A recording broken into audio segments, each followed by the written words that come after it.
Hello guys, or should I say comrades, to Joe Mayday's TV channel. Our today's topic is gonna be Yak-9T. It is a further development of Yak-9 series, with some quite unique modifications.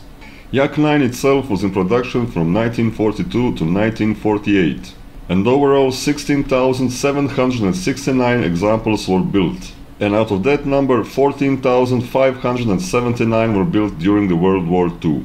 The first Yak-9 entered service in October of 1942, and first saw combat later that year during the Battle of Stalingrad. Its armament consisted of one 20mm cannon and one 12.7mm machine gun. But the Russian engineers thought to themselves, that's not much of a firepower, let's add a bigger cannon to it, and thus the T-series was created. A 37mm NS-37 cannon was added, with a length of 314mm and ammunition of 32 shells. To implement this big new cannon, modifications to the airframe had to be made, so they moved the canopy 400mm to the rear, which gave it different distinguished look from the original Yak-9 series. A new propeller was also added, type VISH-105 SV. Fuel capacity was increased by 330 kilograms of extra fuel, so all of these modifications made the T-series more heavy than the original Yak-9 series, and its maximum takeoff weight was raised to 3,025 kilograms, at the cost of slight performance loss over its predecessor. In all, 2,748 Yak-9Ts were built from March 1943 till June 1945. And by the end of 1943, 383 units were lost in combat. One of the most famous says on the T-series model was First Lieutenant Vibornov, with 19 air victories, and was awarded a Hero of the Soviet Union medal in 1945. And on 22nd of March 1945, Lieutenant Sivko scored a victory against German Messerschmitt 262. But was unfortunately killed by another 262 later in that engagement. And now let's check its stats in the game. So, its BR is 4.0. It has a ceiling of 10,000 meters, never exceeds speed of 683 km per hour, and a top speed of 593 km per hour at an altitude of 4,000 meters. It had a climb rate of 16 meters per second, so all that extra added weight did in fact affected on its climb rate performance, and its turn time is 18 seconds. Its armament, other than 37 mentioned mm cannon, was one Berezin 12.7mm machine gun. And now let's see how it performs in the game. First up, air combat. And let's check out somewhat of a dogfight with a whirlwind. And I'm not going to lie to you, there was a lot of spray and pray elements involved in this dogfight, which is not a smart thing to do by any means, and especially if your main cannon has only 30 rounds. And one of my other trademarks is losing flaps, but who needs them anyway?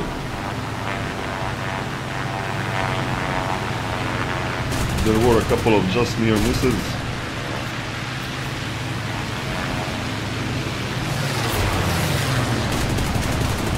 Some more unorthodox shooting, to say the least.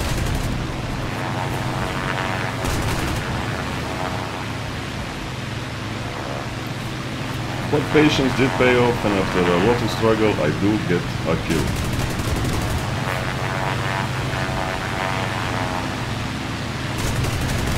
And now for a nice head-on with a P-47. Because everybody knows a head-on is the safest and easiest way to get a kill over the enemy. Except for the cases when it isn't and you get yourself killed in the process.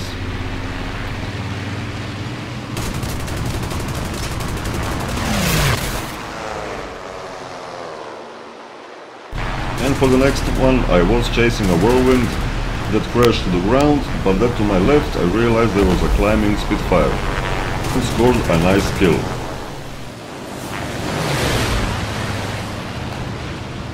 Next I'm attacking a Typhoon in almost a boom and zoom technique, which is definitely something that you should not do in this type of aircraft.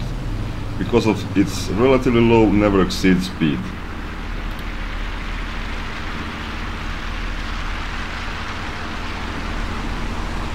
But that 37mm cannon really is something. It virtually obliterates the enemy. And for me that was enough combat in air realistic battles. The plane is not bad by any means, but I simply prefer the Yak 3 series for this type of gameplay. But now let's see what can it do and how it performs in ground battles. I actually quite enjoy this aircraft in ground combat as a supplement to the Russian 4.3 BR ground vehicles, where lightly armored targets such as Pumas are your easy prey. And I would definitely recommend using this aircraft when facing Italians and their lightly armored, fast and powerful vehicles.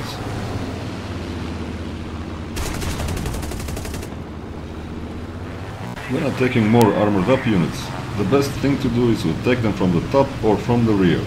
If you do attack them from the rear, you will get nice critical hits on their engines.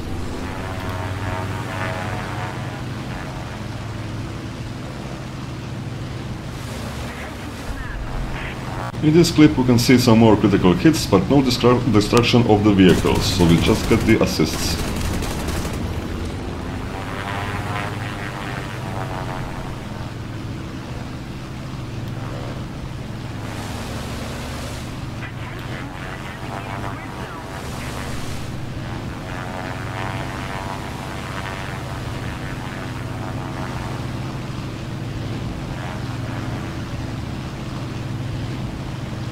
And I did not manage to hit the engine from the rear of that last Stuka.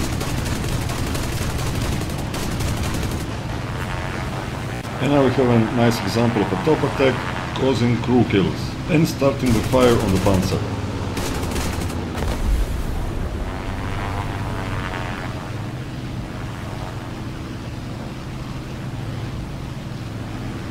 But before I have already noticed a Bf-110 on the battlefield, so I start to observe to see where he's at.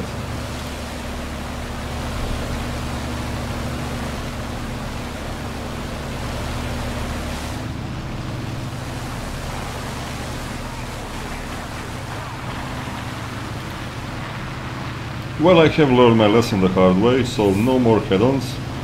I'm trying to evade the fighter and then go into a turning fight with him where I clearly have the advantage.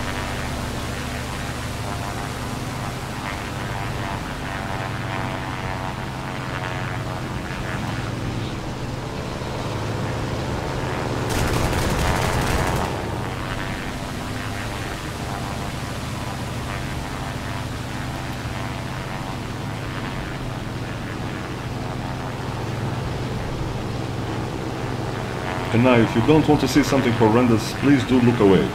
And by horrendous, I mean my aiming. Embarrassing.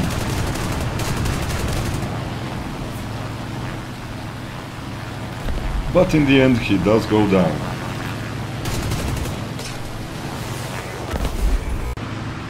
And sometimes we'll instantly have to fight against enemy attack aircraft, such as Stukas for example, which are really no match for the Yak 9T.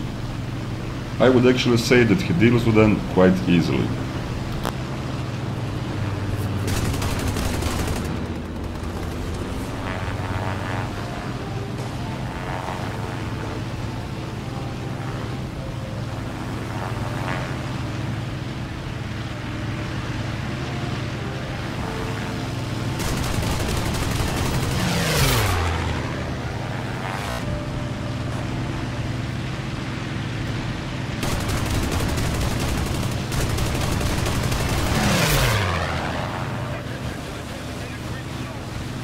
But sometimes, if you focus too long on killing an enemy attack aircraft, such as the Stuka, and you miss it on the first run, you get a nice surprise coming from the 6 o'clock. This is something that we shall see in this clip.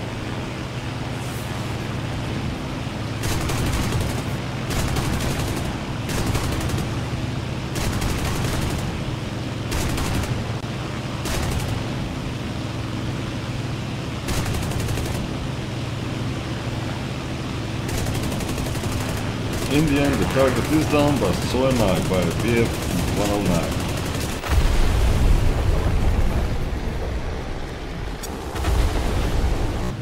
And now a bit a longer clip. There's already a fight 2 versus 2. So moral dilemma comes to my mind. Should I join the fight? And the answer is quite clearly yes. Yes, I should. Remembering the words of wisdom of one famous general, if you're fighting in a fair fight, you did something wrong. Or you are doing something wrong. So letting my morals out the window, I joined the fight.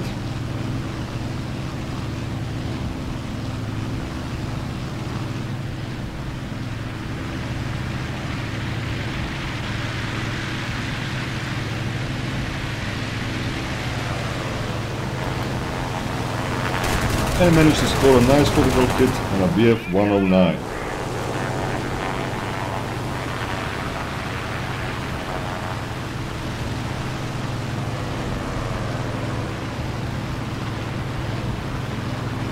I was scanning ground for some ground targets now.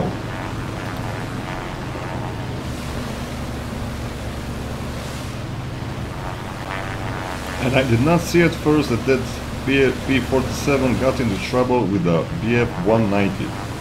So I rushed back into the dogfight.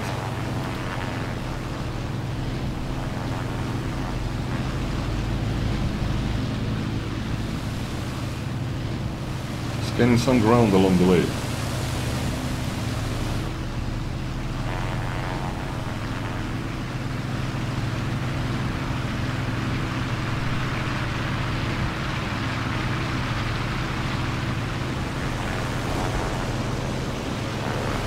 So, the BF-190 overshoots the P-47, and I end up on its tail, scoring some nice hits, and eventually I destroy the aircraft.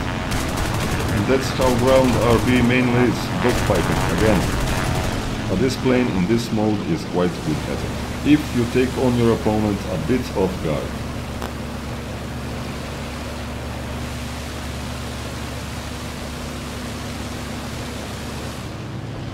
And now, head on.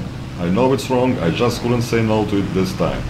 It is better to avoid this type of engagements, especially if you're in a good turner, but sometimes it's just so hard to say no to it. And now I should just shut up and let you enjoy this dogfight.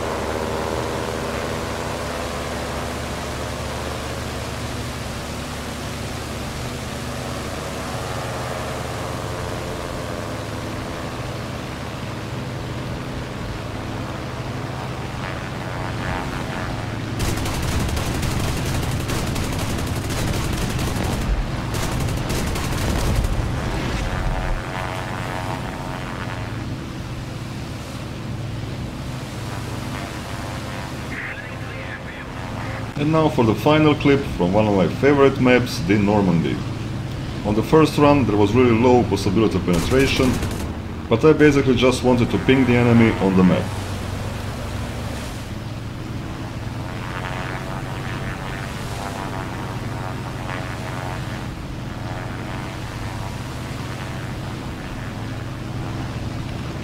On the second run I do manage to get a hit on its engine.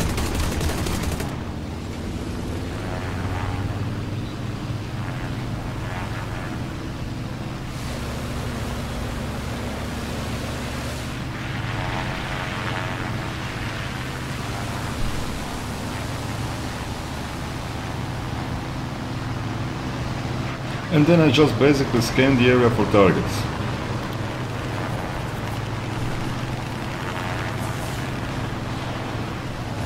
And I am hoping to find something to attack from the back to hit its engine preferably. And I'm also trying to avoid possible AAA.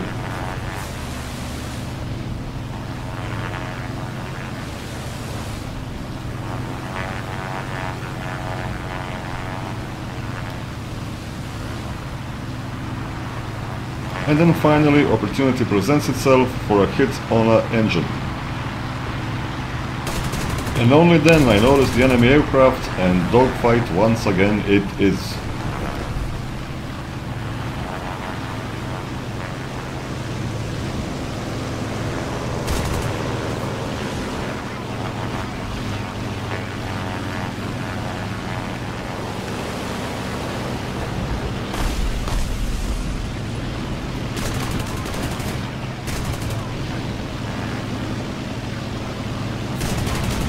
thought that 3 times this guy was going down, but oh no, he wasn't.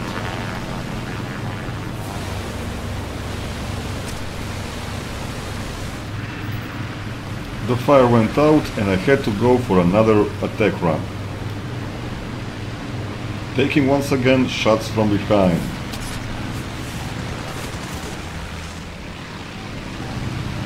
But eventually I did get him, but again I also got myself killed.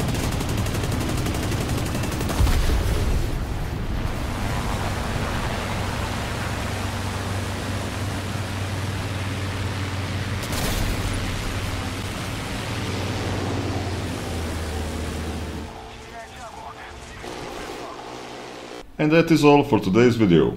I do hope you liked and enjoyed it, and if you didn't, I hope it didn't bring you physical pain to watch it. But by some small chance, if you did like the video, please press the like button and subscribe. And until the next time, have a fantastic day and cheerio!